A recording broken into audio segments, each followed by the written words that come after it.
Welcome to Smart Parks Forward on the Daily Parks and Rec Show, hosted by Dave Ramirez, live every second and fourth Monday of the month.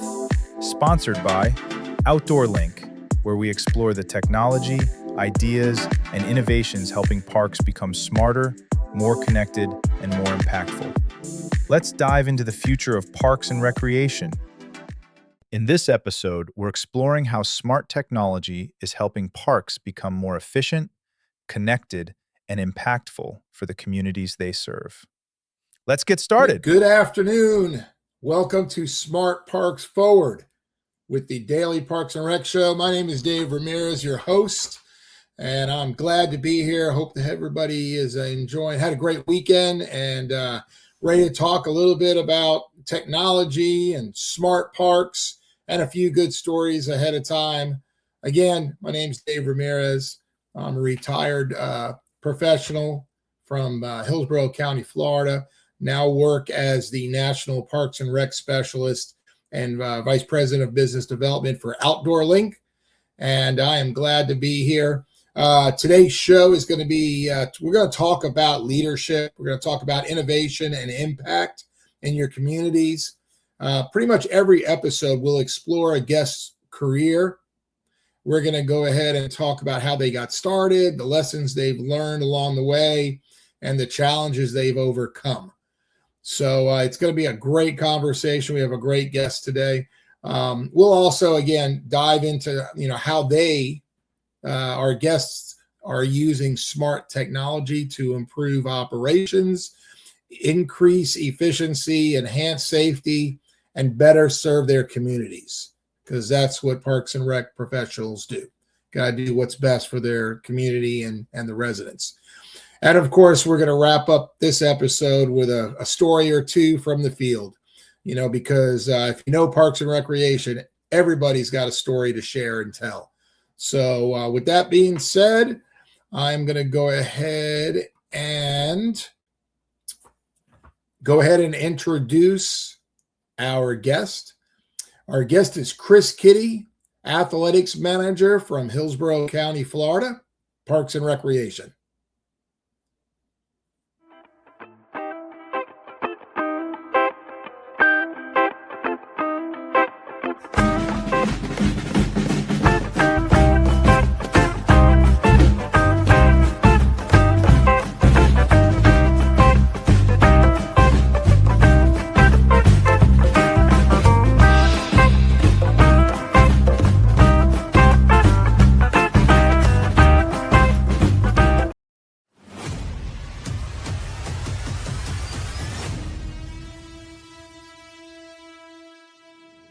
It didn't start with a big studio. It didn't start with a massive audience. It started with a simple idea. One conversation, one camera, one episode. Back then, DPRS Media Network was just a vision. No guarantees, no roadmap, just a purpose. To tell stories that mattered. Stories from the Parks and Recreation community. Stories of leadership, passion, impact, and the people making a difference every single day. Episode by episode, that vision began to grow. More conversations, more voices, more people who believed in what we were building. What started as a show became something much bigger. A place where people felt seen, a place where ideas were shared, a place where the Parks and Rec community could connect, learn, and inspire one another. And today, we celebrate a major milestone. 500 episodes, 500 stories, 500 moments, 500 reasons to keep moving forward. But this is not the finish line. This is the beginning of our next chapter. In the months ahead and in the years to come, DPRS Media Network is growing into something even greater. We are building something truly special for the Parks and Recreation community. Something designed to bring people closer, to create stronger connections, to open new opportunities, and to continue serving the people who inspire everything we do. We are also expanding our reach through new partnerships, working with organizations who believe in our mission, partners who share our vision for community, leadership, and impact. And beyond the screen, we're showing up in more places than ever before, attending conferences, meeting leaders face-to-face, building connections that strengthen our community. Because DPRS has never been just about content. It has always been about connection. To everyone who has been with us, from episode 1 to episode 500, thank you. This milestone belongs to all of you. Here's to how it all started. And here's to everything still to come.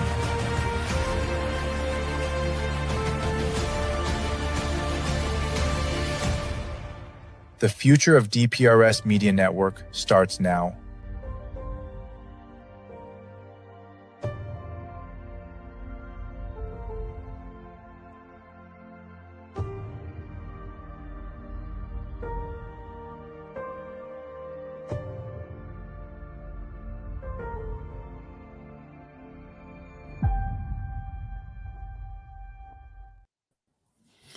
All right, and we're back. Welcome, Chris Kiddy from Hillsborough County Parks and Recreation. Thank you for coming on today with me. Dave, I'm not getting any sound. Okay.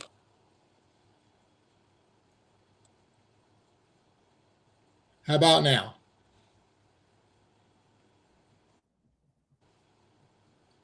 No. Nothing, Chris? Well, let's go ahead and move forward with a couple of spots while we take care of this technical issue. So stay tuned. We'll be right back. In today's parks and recreation industry, communication, safety, and efficiency go hand in hand. That's where Outdoor Link comes in, delivering smart technology that empowers city departments and community planners to do more, smarter. Outdoor Link's platform connects and automates everything that keeps your parks running smoothly, from lighting and locks to signage, water features, Wi-Fi, and digital advertising. Control and schedule park lights for safety and energy savings. Remotely manage facility access. Coordinate fountains and splash pads. Provide public connectivity.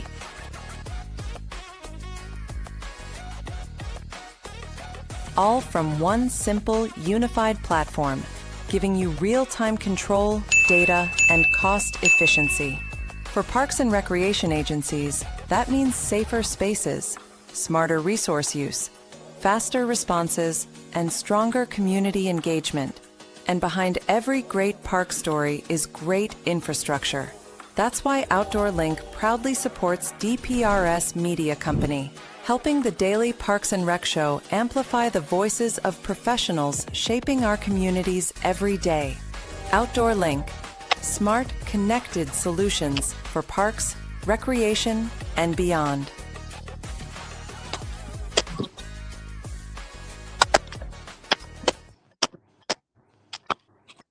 All right. Chris, can you hear me now?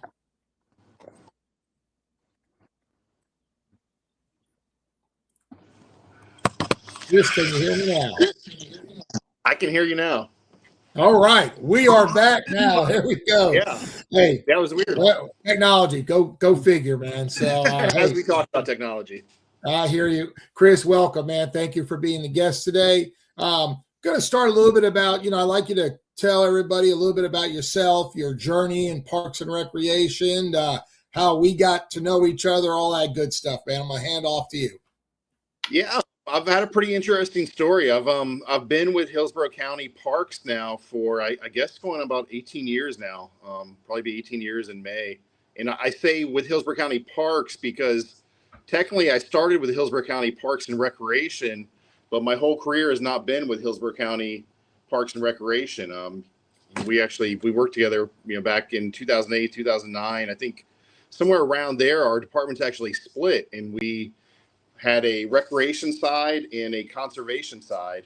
And I was with the conservation side, and I spent, most of my career working in our conservation parks and nature preserves as a park ranger. environmental education, outreach, and things like that. And then a few years ago, I came back to the Parks and Recreation side as a business analyst. In that role, I was actually working on looking at the economic impact of baseball tournaments. And that's when I actually started working pretty closely with you and seeing how you worked with the leagues and all of our sports complexes across the county. We're such a big county. We have 55 sports complexes across the county. And I got to work really closely with you, seeing the youth athletics side of everything. And one day you decided to move on to bigger and better things. And I stepped into your role here at Hillsborough County as the athletics manager here. So that's my journey. Well, let me tell you, Chris, you coming into the role that I had filled for those years is a challenge. It's a big role, probably one of the busiest and probably most headaches in the county. So stepping in, man, that's a big step, and I'm hope you're doing it better than anybody. Sure.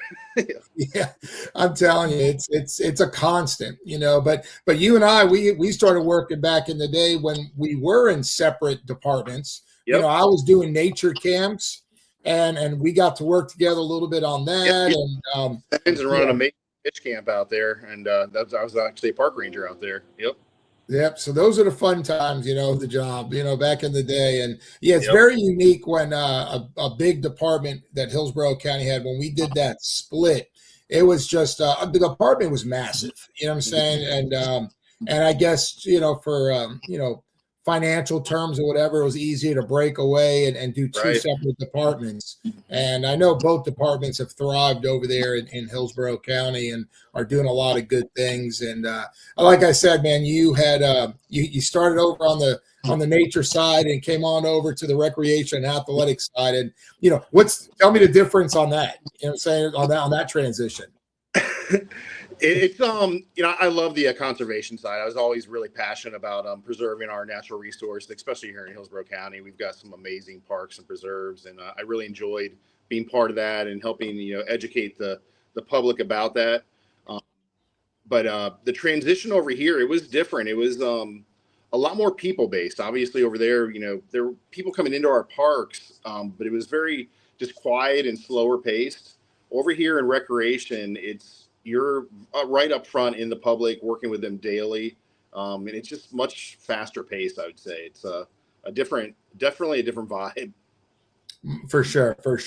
So, but again, as Hillsborough County grows, there's so much more going on, and I'm sure the challenges are there, to find fields for programs and space and whatnot. And I know that's part of the task that you've been given in this role, and it's never ending. It's a constant. The demand for fields, and we're not alone in Hillsborough County. I'm sure it's all over the country. The demand for fields for youth sports, even adult sports, the demand is just unbelievable. People want to get out and recreate and play in organized sports, and also they want to come out and play in unorganized sports. People just want field space to come out and play and pick up soccer games and things like that. We're seeing a trend in right now, so the demand is there.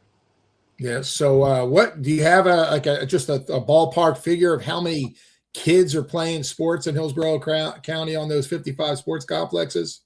Just through our partnered program, so our field use agreement holders, I mean, we've got 36,000 to 40,000 kids just in those programs. And then we've got another probably 200 rental clients that rent our field space for programming and practices and just individual games. We can't even put a number to that because there's just so many of them. But I mean, we're probably looking at another 40, 50,000 there. And then just people coming out to open fields and participating in soccer games. I mean, we're talking hundreds of thousands of people coming out every year. Oh, yeah. Well, I know before I retired, the team, Eileen and Roland and I, we came up with that rental program because they needed a space to play. And man, we got creative, and it has exploded from its inception to now. Yep. Yeah, year after year, it just keeps growing and growing. Well, I'm sure you're using some technology to keep up with that, and we'll talk about that here shortly. But tell me a little bit more about anything on the professional association side.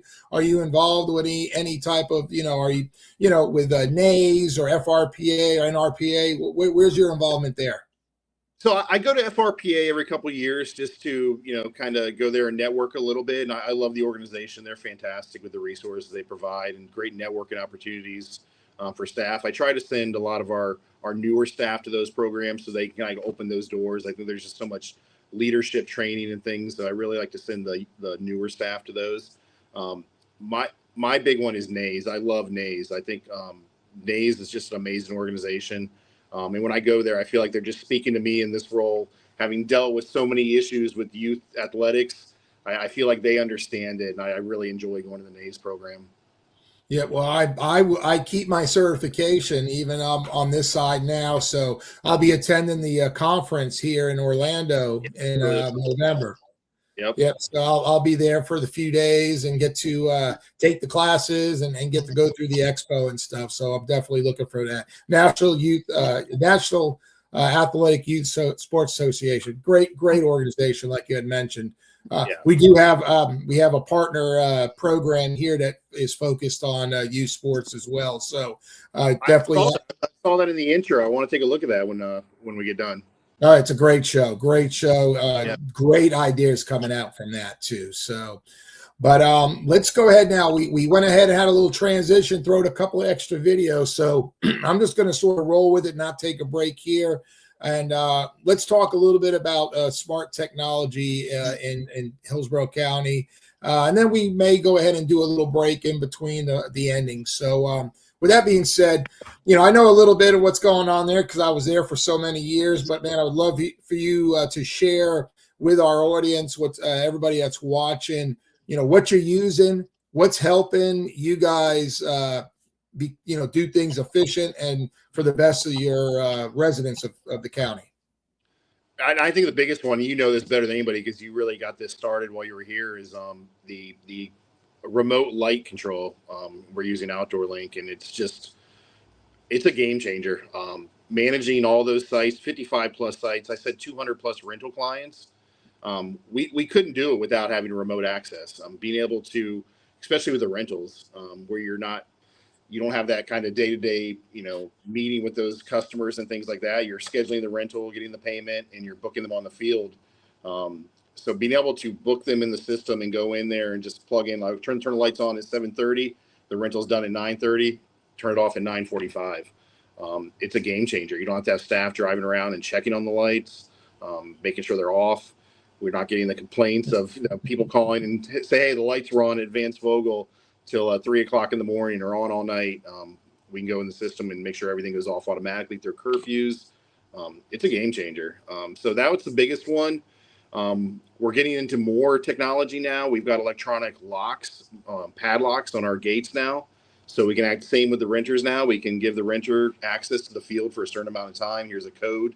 You can go in and unlock the gate, use it, and lock it back up. We can double check and make sure they locked it back up so we know the gates aren't left open. That's been a really huge one. I think you were here when we started that one as well. Yes. A few sites, and now, gosh, we probably have it at half of our sites right now, and it's just growing and growing there. I know. It had to be, I think, Don from the maintenance team there, man, created something to keep those locks secure on your fence lines so they wouldn't get tossed and lost. And that's part of the process. We have to have like a special little bracket welded on. So it's a little extra work on that side, but once it's installed, it's a game changer for sure. Yeah. Oh yeah. Well, you know what happens, you give a key out and it's nothing to go ahead and shoot to the Home Depot and get copies made and, unauthorized copies made, and they're handed out, and then you got a bunch of unauthorized use on your fields.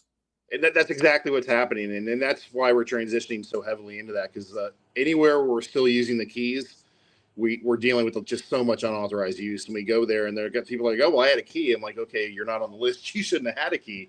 And now we can just bypass that whole thing. And now if anybody gives the codes out, we can actually see whose code was used too. So if you're giving that out, like, hey, we're going to catch you. You got somebody to hold accountable for. You know what I'm saying? That's the main thing. It's same thing with the light controls. They may share a password, but if the lights are on when they're not supposed to be on or they didn't get turned off, And that's what I Go used to to those do. I knew command who I logs was and see able to. who entered it and what time exactly. That's Yep. right. I knew who to keep hold responsible. And you know what? Hey, 3 strikes, you're out. You know what I'm saying? You don't do it the right way, you're going to lose that benefit of having Yeah, that the accountability of access. technology. I think honestly, that's probably one of the biggest game changers is that being able to hold people accountable. And there's no arguing. We go to the command logs, we see exactly who is in the system and did what. Because with the keys, is like, oh, I didn't give that key to so and so. I don't know how they got that. Mhm. But there's none of that now. It's we go to the command logs and we see who did it.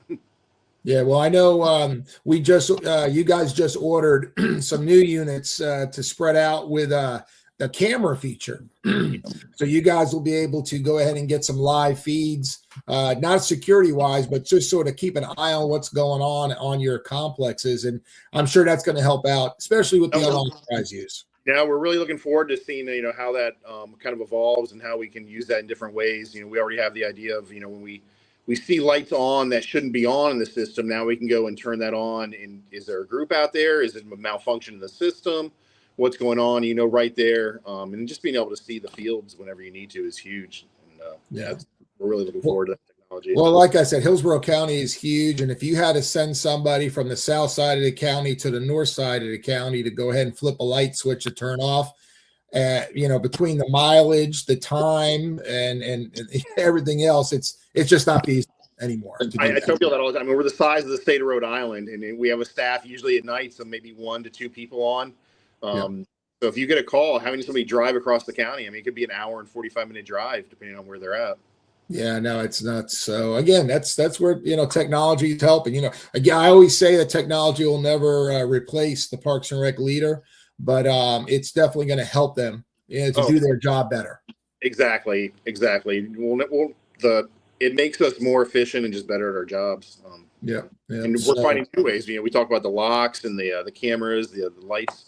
Now we're testing robotic mowers. So we've got mowers that are going out and mowing the soccer fields at a couple of our sites automatically. So we're testing that out. It's endless right now. The opportunities are just unreal. Are you guys using anything to line fields and stuff, that technology that's out there? Yep. So we just got a robot last year. We're still kind of learning all the functions that it can do. But we've got that at our softball fields, and they're using that now. And we're looking at more ways to use that because there's just a lot of those things those robots can do that we haven't even learned how to do it yet. Oh, I know, but it's all coming out there, and it's gonna help for sure. Yeah, that initial, it's always an initial investment, but in the long run, you get your money's worth. There's a return of interest for sure. So now let's talk a little bit about, you got, 55 locations. So I know I was part of the Oracle ad over there in the department.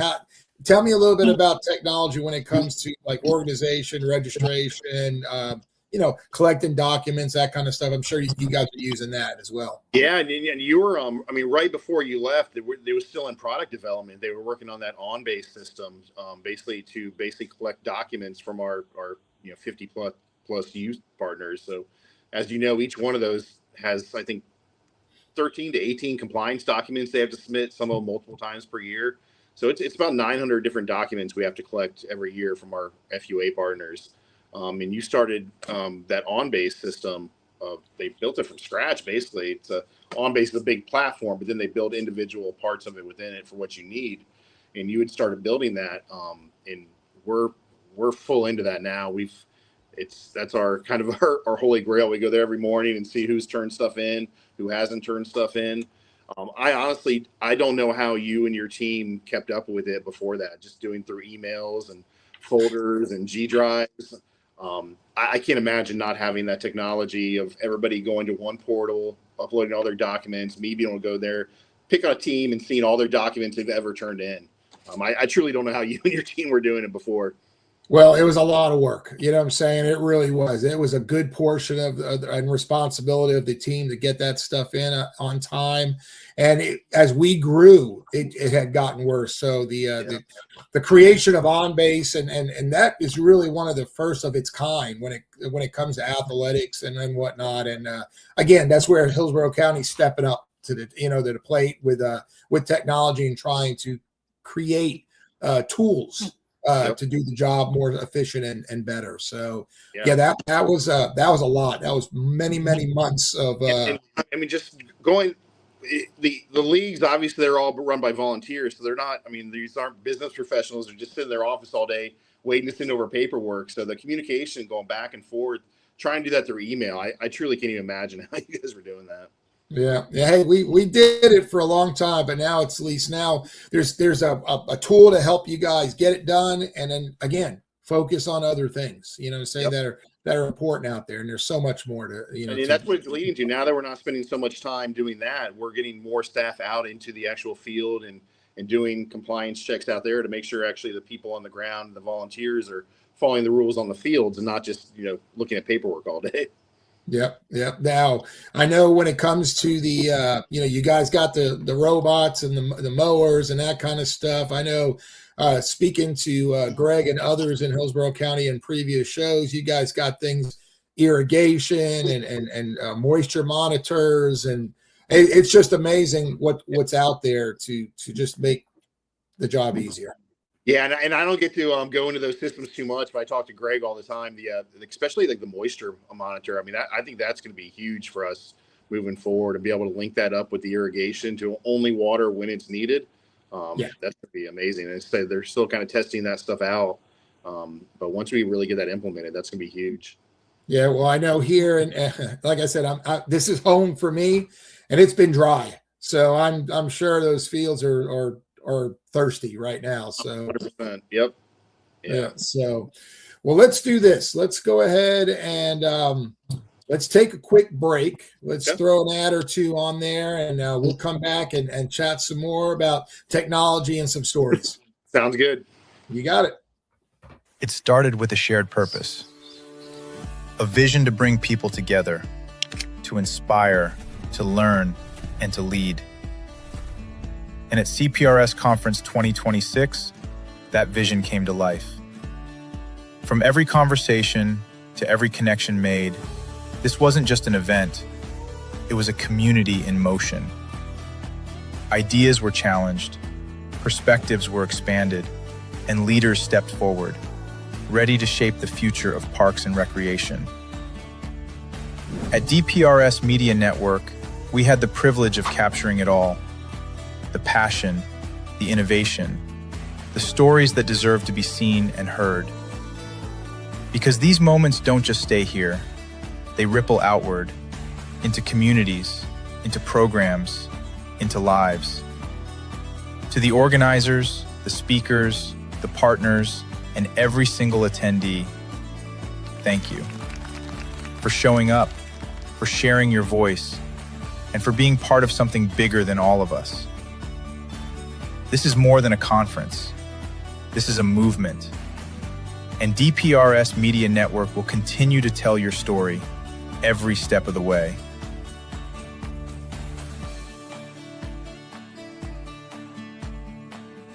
We'll see you at the next one. They say it's just rec. Just rec, where kids learn to try again.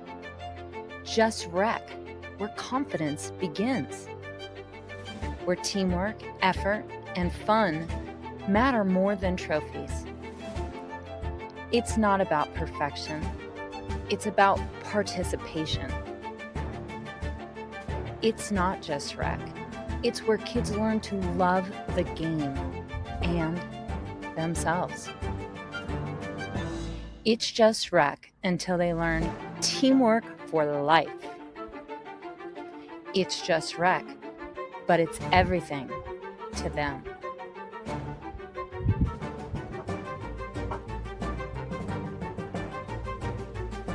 It's more than rec. It's a movement. It's just rec until you realize it's shaping the next generation. Together, we're not just running programs. We're building a culture of confidence, connection, and community. Join us.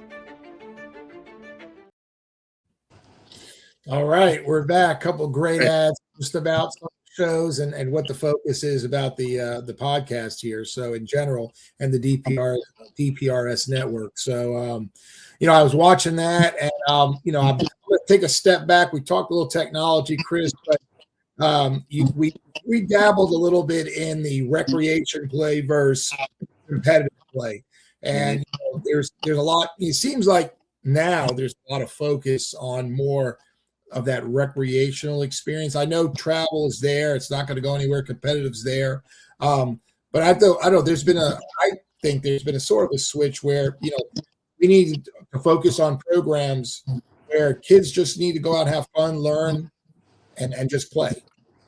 No, we're and obviously the competitive travel is not going anywhere in any of the sports, and it's going to continue growing in some of them. But what we're seeing is a lot of families, as life just gets busier and there's just more to do, they're looking for something that's not going to take up all their time as a family, but gets them out of the house, gets their kids running around and playing and just having fun. And I'm seeing more and more programs pop up like that across the county, from little soccer programs, baseball, lacrosse, and just a lot of new stuff coming out where it's really, they come out and they practice once a week and then they play a game once a week. And it's just really 2-hour blocks. They're not having to drive all over the country or all over Florida to go compete. I'm seeing a lot of that. I really like that. I looking from the outside, not being the participant in it, I look at the kids, and the kids just seem to be having so much more fun in that just purely recreational sense, where they're just there hanging out with their friends and having a good time. That's what it's about. So yeah, youth sports mastery is my cohort on the show, and check it out. He does a great job. He talks up some good stuff. Now, we talked about how big you guys are, and I should have asked in the beginning, what's your team? What do you get? That you're massive. So Parks and Rec is always more with less. That's never going to change. So, share a little bit about the team that you have there and what you got going on. Yeah, and it continues to grow. And again, we go back to you and your team when you were here. You guys were doing this with a handful of people. I know you just brought a few people on before you left, and we've grown since then. And we've got enough people now where we've been able to divide into kind of a rental team that manages all of our rentals and our Team HC travel ball program. And we've got a team that manages our liaison. We call them the liaison team, and they manage all of our FUA partners.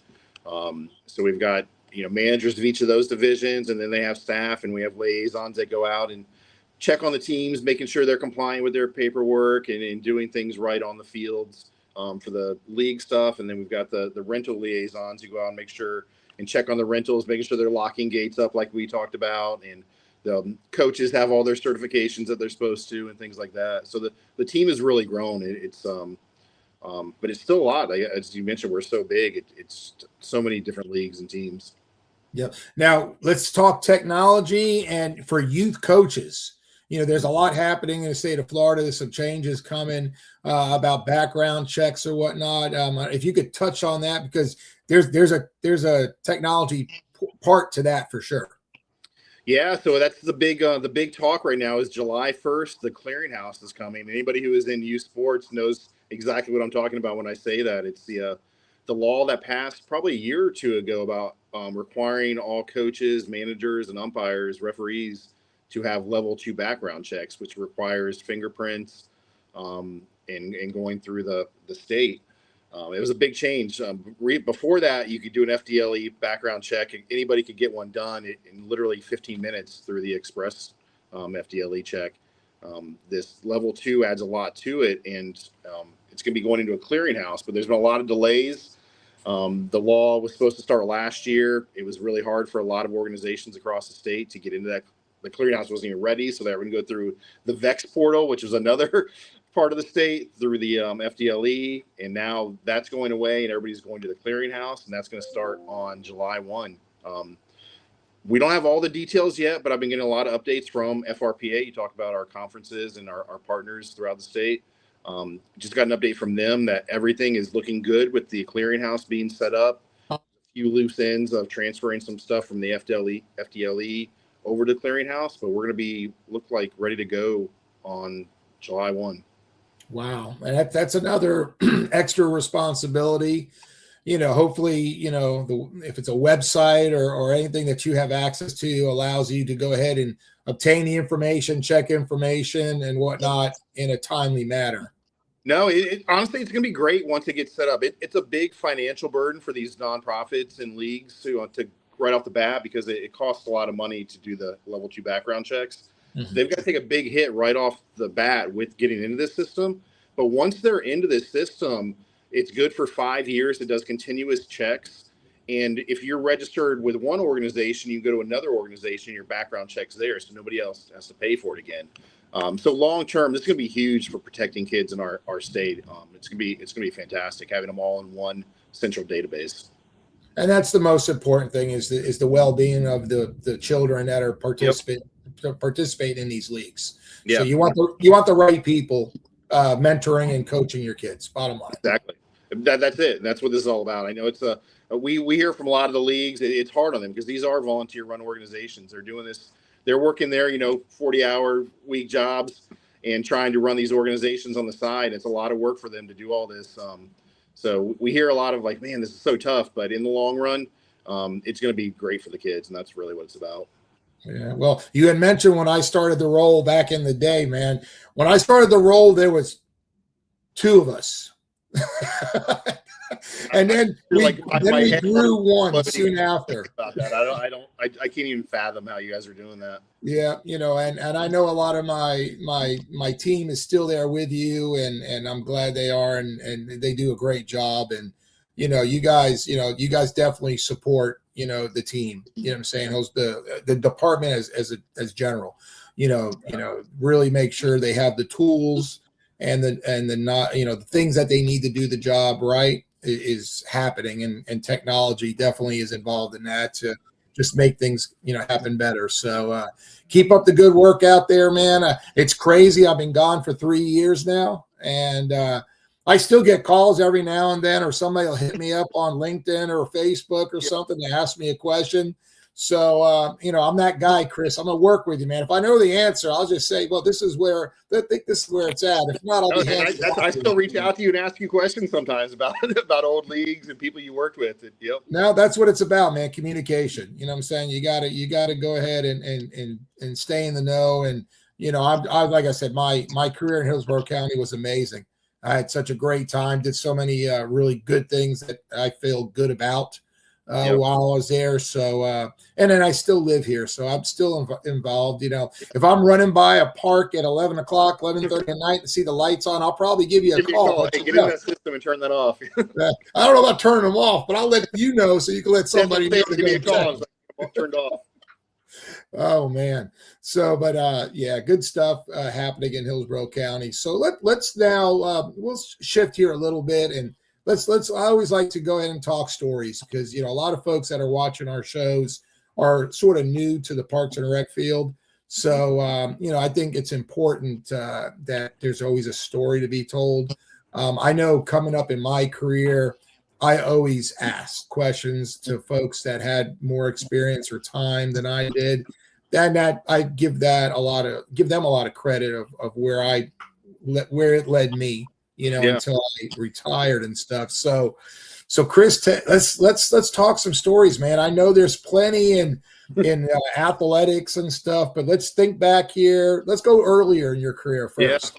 And share something fun, share something successful, maybe share something that caused you some grief but had to overcome. Oh wow! I know, I know, put you out there on the spot. I said, I've had a really unorthodox career through Parks and Recreation. Like I said, we started off as one department and did that split, but I really came in as a park ranger, and it was honestly the county and everything was just so much different back then. Actually, this is a great story right off the bat. Coming in 2008, the economy was in a dive. Things were getting really bad. Hillsborough County had seen a lot of growth. The Parks and Recreation Department had grown a lot over the years, and it was huge. And we were facing a financial crisis. This is my first year in the department. I've got a baby on the way. I'm a new park ranger, working at Lithia Springs Park. Absolutely loved it. I fell in love with that park on day one out there. But I'm there, been there about a year or so, not even a year probably. And you know this better than anybody else. We all got these pink slips. They were about half of the apartment, if not more. I can't even remember the exact number. It was hundreds of staff was getting laid off. I officially got my pink slip that I was going to be let go as part of a RIF process. And it was really interesting time to be part of Park and Recreation, because I got to see that letter went out and the community got wind of, that basically the services that Parks and Recreation offered in Hillsborough County were going to be diminished because they were going to have to let so much staff down out.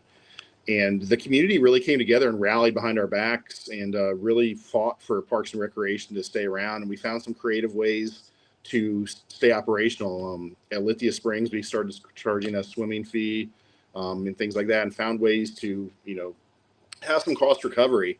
Ended up keeping our jobs. I got a little fly on my face here.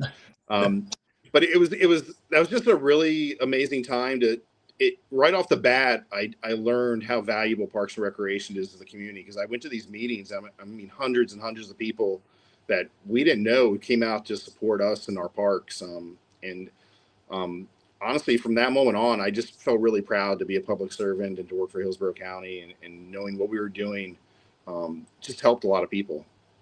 Yep. Well, I remember that time well, because I did get that pink slip as well in that email. And I had been in the department. I started back in 1991. So I was there for a while, and, came in and, saw what was happening, and you hit it, man. The community definitely came to bat for us and really fought, and we lost a lot of folks, but we were able to get creative and keep things up and running. And, I know on the recreation side, I was at the Gardenville Rec Center with a team, and it diminished from a team of 8 or 9 people down to 2 or 3. Yep. But we were able to stay open, and provide a service for the children in the area, some after school programming. Yep. So that was huge. But that was a tough time, you know what I'm saying? And for us that made the cut, I felt very fortunate, and I was it shaped the rest of my future with the county. I think, honestly, just on coming in and having that right off the bat just made me realize how special this job was, and how special our parks are. Yep. And again, we are, Parks and Recreation. I wrap up the shows with this a lot too, is the essential need for Parks and Recreation, because a lot of folks will think, you're out there and you're watching kids and you're playing kickball and all this kind of stuff. You're doing nature walks, but it's so much more, because, going through, I was not there in 2024 during the hurricanes that hit Florida and the Tampa Bay area, but I was there during Ian and storms before. And our roles as Parks and Recreation have nothing to do with what we usually do, because we go into first responder together and distributing hundreds of thousands of sandbags to the community. Yeah. Why don't you share on that, man? Just for folks that are learning or want to get into Parks and Recreation during the 2024 hurricane season here, and the thick of it, what was you and your team doing? So that's just so everybody who's not part of Hillsborough County, everybody who is in Parks and Recreation has basically a storm responsibility. We get activated when storms come through, and in those instances, we got activated to do sandbags. And me and my team, we were managing the Larry Sanders sandbag site and the Ed Radis sandbag site. So we were, just distributing hundreds of thousands of sandbags over, 3-4 day periods when those storms were coming through, working some of them 16-hour days, just nonstop. We had crews, our park services team, creating sandbags with sandbag machines at their sites, hauling them over with semi trucks, people offloading them, and just cars backed up for miles and miles to come in, and everybody trying to get their sandbags. Again, I was in line. I got my 10. It just makes you that connection to the community, just realizing again the importance of our role, and having that connection to the community and how important it is. Yeah, definitely. And how is the department now after the storms? I know, we had a nice quiet year in Florida in 2025. Are you guys, at 100% or still working on some repairs and fixing things? Last year, it was nice not to have a storm last year, where we could continue to focus on rebuilding, because the first a year after those storms came through, I mean, we were still in cleanup mode and trying to get things fixed and still identifying things that need to be fixed. There was just so much damage across the county. Sports complexes with fields destroyed, trees falling down, gates, fences. It was a lot of just to go out there and inventory all that, and then to go out there and get it fixed through contracts or through our staff. It took over a year to really get that done, and we're still at a point now where it's still not. There's still things that need to be replaced. They're dwindling down. We're pretty much caught up, but it's taken 2 years to really get back to where we were. Well, I saw the video of North Lake Sports Complex, and it was literally a lake. I remember I don't know if you saw the one video. I got a video of an alligator swimming across the baseball field. Yeah, that was a crazy time. But they say that's a storm, one out of every 100 years. Hopefully, it's going to be that long, if not longer. We definitely don't need a storm like that anymore. So, well, I know during Hurricane Ian, I was my responsibility was over at the warehouse, and I remember getting the call at midnight at the peak right before the storm was going to hit. I had to go deliver water in a box truck to schools that could not. I remember that story. Yeah, they could not get the generators running, so they had no running water. So I had to deliver pallets of water to these schools, which was unbelievable. But again, that's part of Parks and Recreation. We do what we got to do for the betterment of the community we serve. Exactly. Yep. Yeah. So, now go ahead and share something funny with me, Chris, because gosh, man, there's got to be. I'm sure there's plenty, but give me something that makes you laugh when you think about it. Oh man, there's so many stories over the past. It's kind of weird. When I came to E.G. Simmons, I became a lifeguard as well. So I was a lifeguard and a park ranger out there. And I was the aquatics trainer. So I was actually teaching lifeguard classes. Out there. So we'd come out and we'd do the trainings and teach people how to be lifeguards and stuff like that out there on E.G. Simmons Beach, where you guys were actually doing your fishing camps and stuff there. Yep.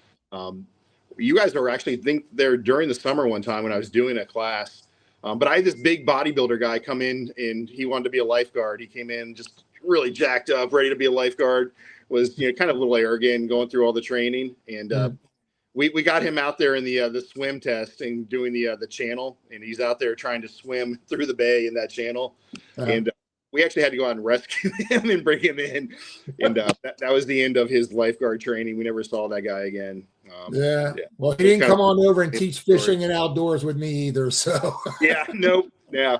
Now there's so many little stories like that over the career. You have so many interactions with the people and see a lot of stuff. It's never a dull moment in Parks and Recreation. Definitely. That people tell me I should write a book, with my career and where I worked and what I did, and maybe that's in the works for me later on in life. But right now, I'm enjoying my new gig here with Outdoor Link and the Daily Parks and Rec Show, and get to travel and stuff. I was in Washington State last week for their Parks and Rec conference, and what a beautiful state Washington is. I've flown in there. I've never actually gotten to stay and visit, but that's on our list of things to do. Oh yeah, no, it was amazing. Like I said, summertime's coming in now. Summertime's coming. So what happens with you guys? During the athletics is sometimes fall, spring type leagues and stuff. You guys ready to go on hiatus for a little bit, or just calm things down? Or we've got we're implementing some new things this year. We're trying to implement a rest period for all of our fields, which is a challenge when you have so many people on your fields. So we spent a lot of last year kind of planning on 1 month rest periods for all of our sites and coordinating that with all our different leagues and renters. So we're actually about to start those rest periods up. They're staggered all over, so they're not the same for every site. So we're going to try to do that this year, which is going to be first time we've actually tried to implement that across the county. So that's going to be really exciting. And I think it's going to help our fields because they just get so much use, having a little bit of time to rest and grow back. So that's going to be huge. And we're also doing wet bulb globe testing this year, is where we're actually for heat stress on all our fields. So anywhere where we have the AstroTurf fields, because they get so hot with that radiant heat coming off those fields, we're doing wet bulb testing, and we've got different kind of metrics where if it reaches certain measurements that we're either curtailing the activities change them a little bit, or even shutting them down if it gets too hot. Yeah, well, technology there again, you know what I'm saying? It is. Just, you know, for the safety of the participants on those synthetic fields. And listen, I know synthetic fields, you know, versus natural turf, there's a debate there, but, you know, you guys have a good mix of it. You know, I know, you know, I was there when a lot of them came on board with the new synthetic fields, and I was there also there with the rehaul on all the natural turf fields. Yep. And I know going by the fields, they still look good. They get those real grass fields, they get their wear and tear. There's no doubt. And you could always tell somebody, you know, in a soccer program, move out of that circle, move to another circle for your drills. And they don't listen all the time, but then you know what? And even they do, there's somebody else right behind them who's going to get in that circle. So I know it. You know, they hurt themselves when you guys go in and have to remake those repairs. They can't use that space now. So, you know, but no, you get, again, you done a good job over there, man. And, you know, proud of you, Chris, man. You took a role that I left, and it's a challenging role, man. And I know you're doing a good job out there, man. And a challenge since day one. I knew it would be. I know I worked closely with you before you left, and I always said, man, why would anybody take that job in here? Hey, there was times we had we had two offices next to each other, and you saw how many times, you know, you're on your way out and I'm in the midst of it. Yep. Not able to get out yet. Crazy phone call, and then now here I am on these crazy phone calls every day. I know it, man. But you know what? You're doing a good job, man. And I'm sure the league leaders and the department appreciates everything that you're doing over there. And just keep up the good work, man. And just, you know, stay sane, man. Don't, you know, that's one thing, man. You gotta don't let it chop you up, man, because it can. You know, and my advice is, you know, take that time and take a walk or get out of the office and go walk a field or. Yep. Man, it was a favorite tree. That's my roots. I go for a hike and get out into nature a little bit, and you got it, man. Well, man, unless I think that's pretty much all I got, Chris. Unless you want to throw anything else out there, man, for the group out here watching us today. No, I just want to thank you for this opportunity. You know, you're doing amazing things too in your new career here. The podcast is really cool. It's really cool to have something where Parks and Rec people can get together and talk and share their stories and connect. It's really nice. Thank you, man. No, this is some good stuff coming out, man, and we're here just to help. You know, we want to make connections, and we want to help people in the field. You know, sometimes to hear a story may make them think twice about something, and or alleviate some of the stress. You know, to get in here and talk a little bit and smile and laugh a little bit is always a good thing. So, and you know, we got to talk tech and that kind of stuff too. But you know, go ahead and make it fun. So, Chris, I appreciate you coming on today, and I'm sure we'll be talking soon. Definitely. Thanks, Dave. You got it. Have a good one. See ya. All right. Chris Kiddy with Hillsborough County. He's the athletic manager for the Parks and Rec department. Great guy. Worked with him for many years. Assumed my old role after I retired and is doing a great job. I appreciate him coming on today. Basically, at the end of the day, this profession, Parks and Recreation, is about the people. It's about passion and purpose. You know, Parks and Rec professionals are essential. And I've said that early, and I say it a lot. We are essential, you know, to the public safety, community wellness, and overall quality of life in every city, county, district we serve. You know, smart technology is awesome. It'll never replace a Parks and Rec leader, though. So keep that in mind. If anything, it's going to go ahead and help them, and it's going to empower the Parks and Rec leader to focus on what matters most, you know, improving operations, increasing efficiency, enhancing safety, better serving their communities. You know, that's what it's about. Smart technology is here to help, you know, you know, like you had heard earlier, you know, essential doesn't mean just Parks and Rec related responsibilities. There are folks that are doing things that are out of that category but need to be done. And when county leadership or city leadership hears that or is looking for someone to take care of something, they know they could count on the Parks and Rec people and the Parks and Rec department. So, you know, good job to everybody out there in the Parks and Rec field. I love it. I did it for 32 years of my life, and I'm glad to still be able to be involved and stay in touch with the field. So with that being said, thank you for tuning in and following the Daily Parks and Rec Show Network, DPRS for short.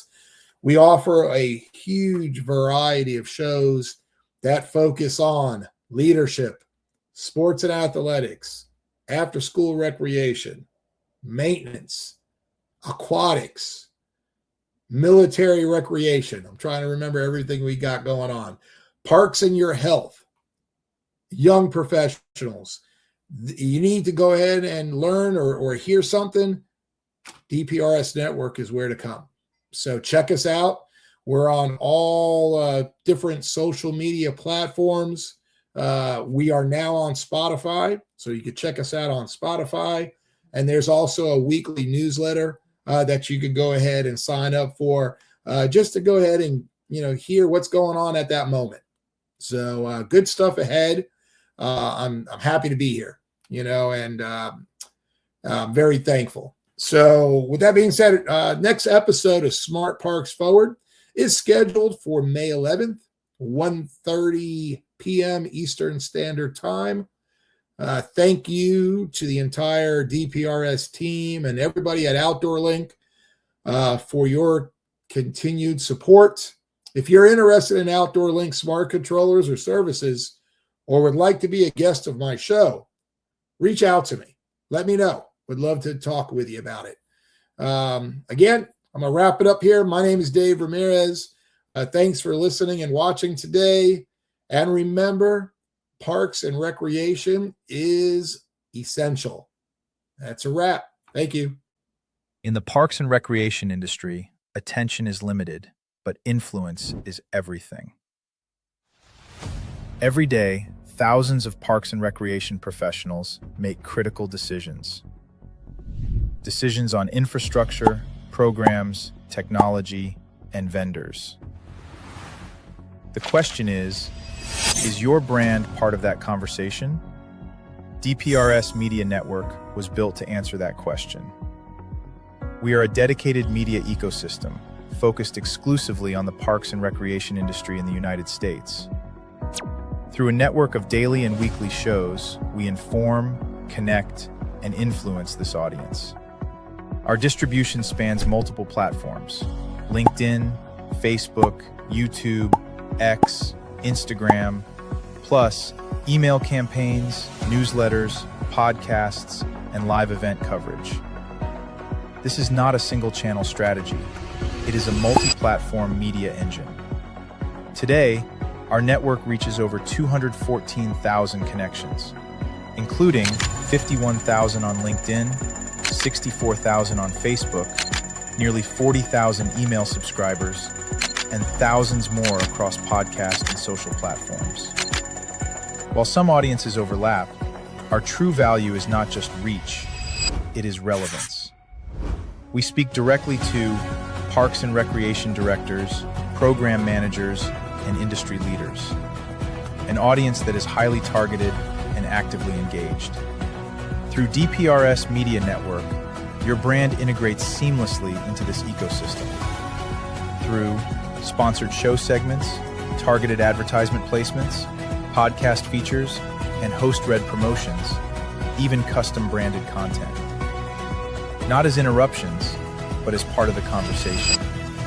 And we don't just operate online. We attend over 15 major parks and recreation conventions each year, reaching more than 24,000 professionals in person. Through live shows, interviews, and on-site media coverage, we position our partners at the center of the industry. Every piece of content we produce is amplified across our entire network. Multiple shows, multiple hosts, multiple platforms. Your message doesn't appear once, it multiplies. This is more than advertising. It is strategic positioning within a trusted media network built specifically for the parks and recreation industry. If your goal is to reach decision makers, build credibility, and stay top of mind, then it's time to partner with DPRS Media Network. Apply for partnership or sponsorship today. Let's position your brand where the industry is already paying attention. Are you a vendor, brand, or service provider ready to connect with the heartbeat of local communities? At DPRS Media Co., we tell the stories shaping parks and recreation across America. Through podcasts, live streams, videos, and newsletters, we reach frontline leaders, city directors, and decision makers every single week. From youth sports and facilities to programming and policy, our audience is your audience. Sponsoring or partnering with DPRS Media Co. puts your brand in front of the professionals who build, budget, and buy for their communities. Launching a new product, growing your presence in public spaces, targeting cities, counties, or departments, DPRS is your trusted media partner. Whether you're in software, turf, aquatics, robotics, smart cities, or special events, partnering with DPRS puts your brand in the story. With commercials, interviews, social campaigns, newsletters, and live shows, we're your media team. Partner with us and grow your impact in the $200 billion parks and rec industry. DPRS Media Co. Stories that move parks and rec forward. Your audience is here. Let's meet them.